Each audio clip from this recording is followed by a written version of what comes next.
Okay, so that's your B flat major scale. Now, when you play a note, skip a note, play a note, essentially you stack thirds and you do that from the root, and you're going to get B flat, D, and F. Play a note, skip a note, play a note, skip a note, play a note. B flat, D, F. Okay, that is a major triad. So now I'm hoping that a lot of you have learned already your triads in one position, which I've gone over in other videos and on the Patreon. So essentially, here's your triads all in one position.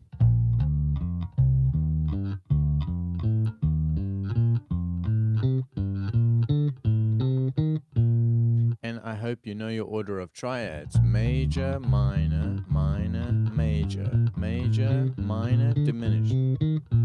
Okay, and I always suggest to my students to play that across one string as well. So this is in one position, like I just played. But across one string, that would be like this.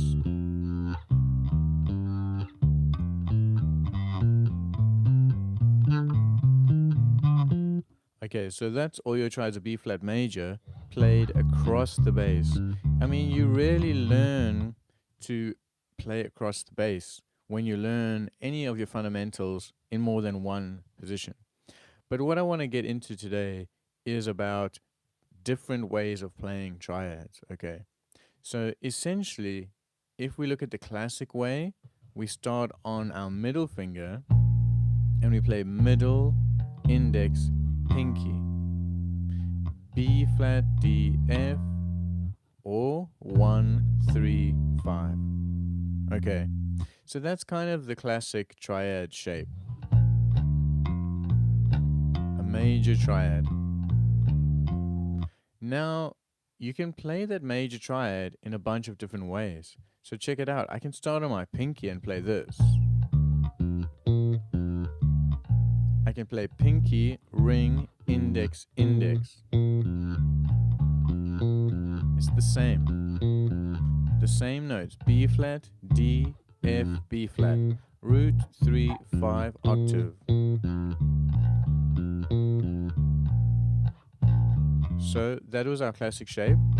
And here's starting with the pinky. With that classic shape, you can also add in the octave there.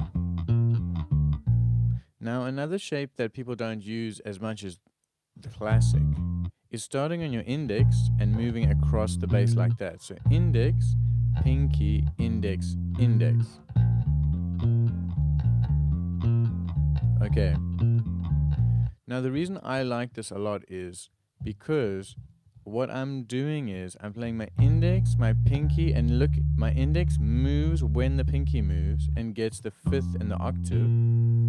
And when you learn to be able to do one thing with one finger and another thing simultaneously with the other finger, you're going to get some glorious technique happening. So check it out. I'm doing this. And now look, I can do that same move again, and I'm kind of playing my triad now up to a fifth above the octave. So I play this and then I do it again. And now I'm getting a triad shape from here all the way to there. So I really like this. This is a major triad up to the fifth above the octave. Now, of course, you want to be able to play all of these in different positions, so in different keys. So let's take A major. Okay, so here's A. We play the classic. We play starting on the pinky. We play starting on the index, and we do this like I showed you. I'm playing index, pinky, index, index, pinky, index. Only 2 fingers, and I'm getting all the way to the fifth above the octave. Okay, now, so that's a bit about your major triad, all in root position. Let's do this now with our minor triad. So check it out. Some classic ways to play the minor triad would be this. Okay, so you can play ring, index, ring, pinky. This is an A minor triad. Okay, you can also play pinky, middle, index, index. This is the shape starting on the pinky. Okay, and then like I said, you want to play it higher than the octaves to the fifth above. Again, we're playing index, pinky, index, index, pinky, index. So that's the same concept as I showed you with the major triad. Now I'm doing it with minor.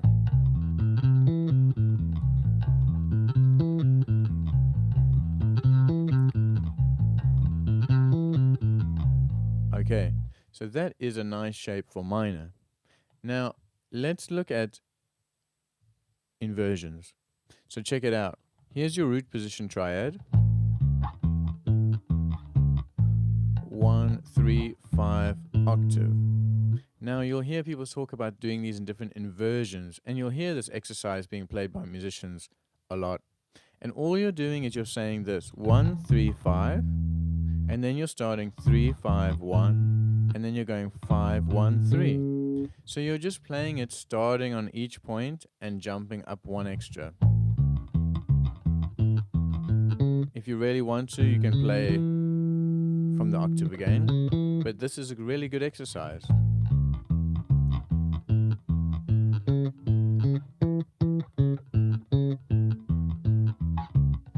Okay, that is a major triad in its different inversions.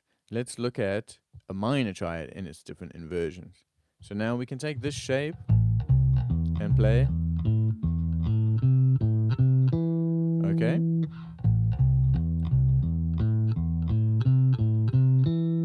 So that is, again, 1, flat 3, 5, flat 3, 5, 1, 5, 1, flat 3. And then I'm just repeating at the end.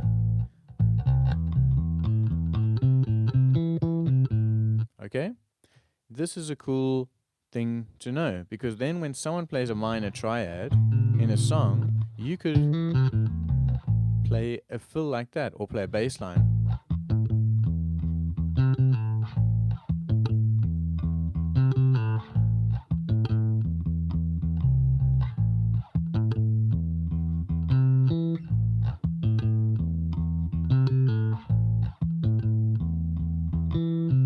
So that would be a cool bass line and an A minor chord, and you can see I'm using the notes from the A minor triad.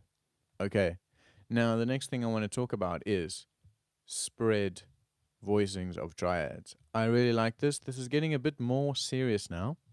If you have any questions, put it in the chat. What is a spread triad? So look, when you play your inversions of a triad, you're playing 1, 3, 5, 3, 5, 1, 5, 1, 3. So you're going in order from lowest to highest. 1, 3, 5. Okay.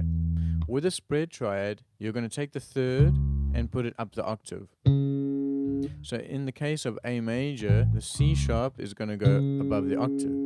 And you're going to have 1, 5, 3. And that's a beautiful way to play a triad on the bass. You can play it as a chord, but here, generally bass players, it's more common to play these as separate notes. So again, 1, 5, 3. This is an A major triad with a spread voicing. So we took 1, 3, 5, put the third up the octave, and we play 1, 5, 3. Okay, and now, just like our inversions, where we did this starting on every note, we're going to do this with our spread voicings. So what's going to happen is you're going to have this. This is shape 1, and shape 2 is like this.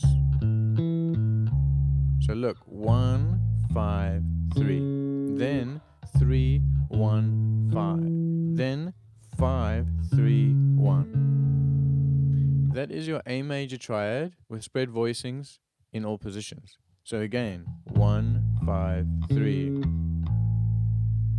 3, 1, 5, 5, 3, 1. And these sound really beautiful as chords on the bass.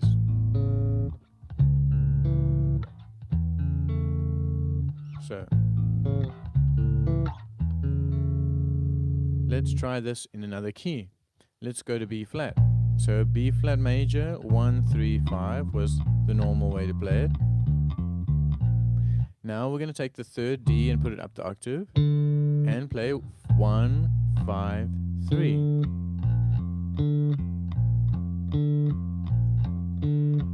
Okay, so that's 1 5 3. Next then will be 3 1 5. Next will be 5 3 1. And like I said, you're going to play separate.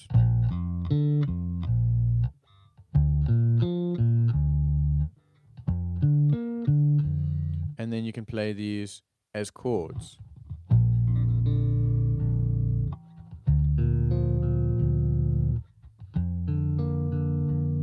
Okay, so these are beautiful voicings for triads on the bass.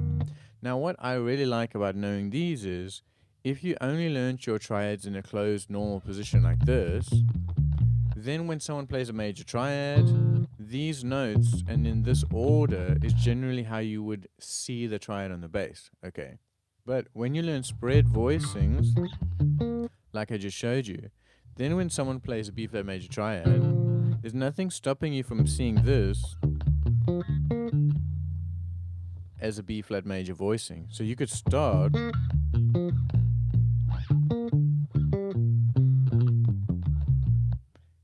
creating bass lines with these big interval jumps instead of being in this closed position, which sounds cool, but it's nice to have options. So again, practice them ascending and descending. Up, this is descending everything. Practice descending. And then practice ascend, descend, ascend. Okay, so don't get stuck always ascending everything. Start getting used to seeing these patterns from every angle. Okay, now let's do this with a minor triad. So remember, our minor triad, we had 1 flat 3 5. And what do we do when we play spread voicings? We put the third up the octave.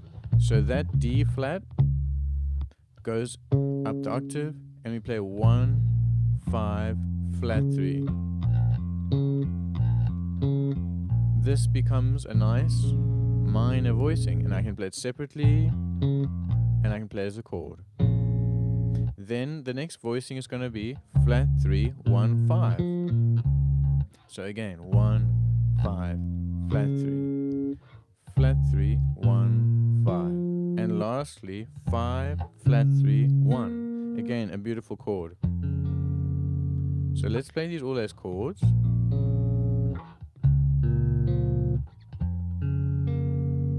And now separate.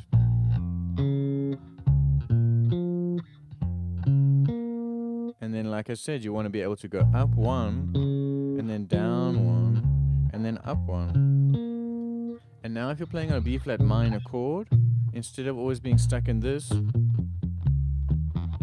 you can be...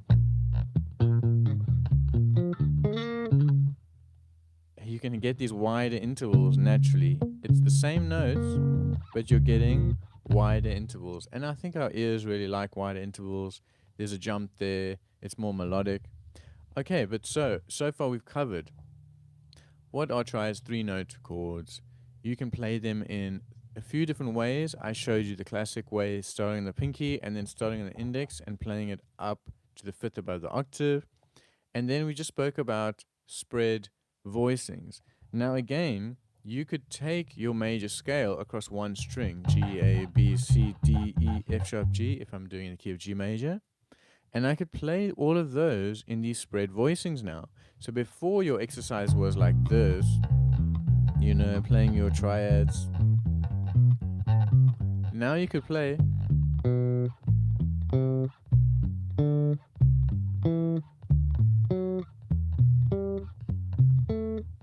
see, that is all triads in a major key with these spread voicings. Okay, That's major, minor, minor, major, major, minor, diminished. And again, when you're learning a song and you want to hear the song as a bass player, it's very cool to be able to play.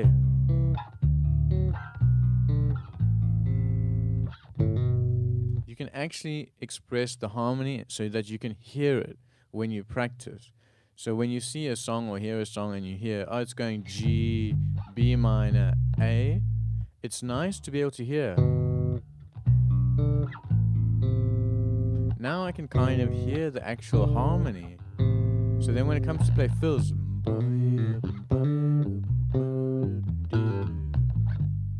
I start to play more melodically and I start to express the harmony more because I actually know what the harmony is, and because I can play on the bass, I get to hear it more and my ears get better and my ideas get better. Okay, so that's just a bunch of stuff to think about for triads. I'm going to do more videos like this in the future. If you like the lessons on my channel, please check out my Patreon. Otherwise, thank you very much.